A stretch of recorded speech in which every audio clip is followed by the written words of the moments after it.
पूरी खबर पर ज्यादा जानकारी के लिए हमारे साथ श्याम सूर्यवंशी जुड़ गए हैं, ब्यूरो चीफ बालाघाट से। हम उनसे जानेंगे क्या कुछ अपडेट सामने आ रही है। अगर हम बात करें, क्या कुछ अपडेट नजर आ रही है स्मृति ईरानी का बड़ा दौरा बालाघाट में? श्याम जी, चुनावी माहौल है और बालाघाट जिले में हर पार्टी के दिग्गज, यहाँ से जो भी प्रत्याशी चुनाव लड़ रहे हैं उन पार्टी के दिग्गज यहाँ पर उतरे हैं और कहीं ना कहीं जो चुनावी अखाड़ा है वो यहाँ पे दिखाई दे रहा है।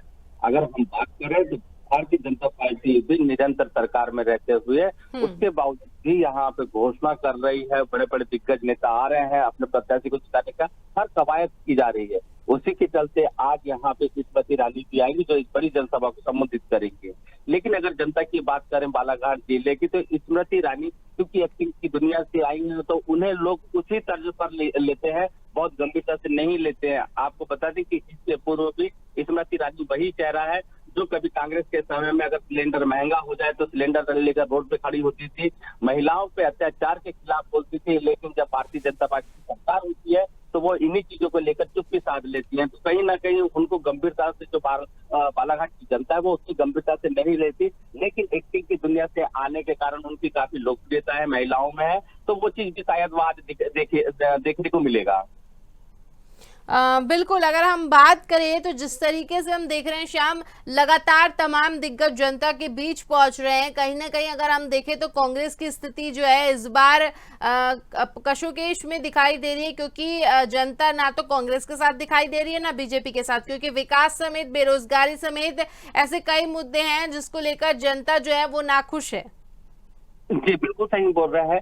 जनता इसलिए नाखुश है क्योंकि आयुर्वेद जी जैसे बताते हैं, अगर मान लीजिए कांग्रेस की बात करें या बीजेपी की बात करें तो दोनों ही पार्टियों ने सत्ता पे रही है और उसके बावजूद कि आज घोषणा पत्र की जरूरत पड़ती है, इन्हें घोषणा करने की जरूरत पड़ती है।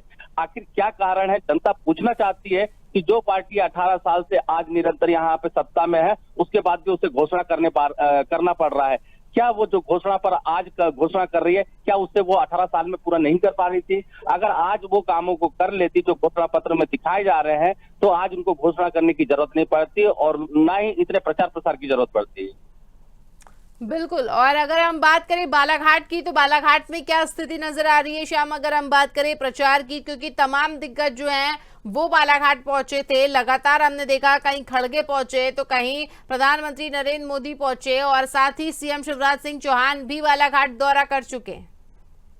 जी, अगर बात करें तो यहाँ पे बालाघाट विधानसभा क्षेत्र की बात करें तो यहाँ के कद्दावर नेता गौरीशंकर बिसेन जी हैं, जिन्हें राजनीति का चाणक्य माना जाता है। कहा जाता है कि जिस पर उनका हाथ होता है उसकी जीत निश्चित हो जाती है और ये तो उन्हीं का विधानसभा क्षेत्र है। तो कहीं ना कहीं लोग कसमकस की स्थिति में है। इस बार जो दिखाई दे रहा है वास्तव में वैसा होगा या नहीं होगा? अगर बात करें तो पहली बार गौरीशंकर बिसेन जी को एक टक्कर देने वाली प्रत्याशी मैदान में होती है जिनका नाम अनुपम मुंजारे है। लोग कहीं ना कहीं आज जन आशीर्वाद भी अनुपम मुंजारे के पक्ष में ज्यादा दिखाई देता है, लेकिन राजनीति की चाणक्य होने के कारण अंतिम छोर पर जाकर वो कहीं ना कहीं जीत गौरीशंकर बिसेन जी की हो जाती है। तो बहुत दिलचस्प होने वाला है इस बार बालाघाट का चुनाव। चलिए, यहाँ पर पूरी जानकारी के लिए जुड़ने के लिए धन्यवाद। हमारे साथ श्याम सूर्यवंशी बालाघाट से जुड़े हुए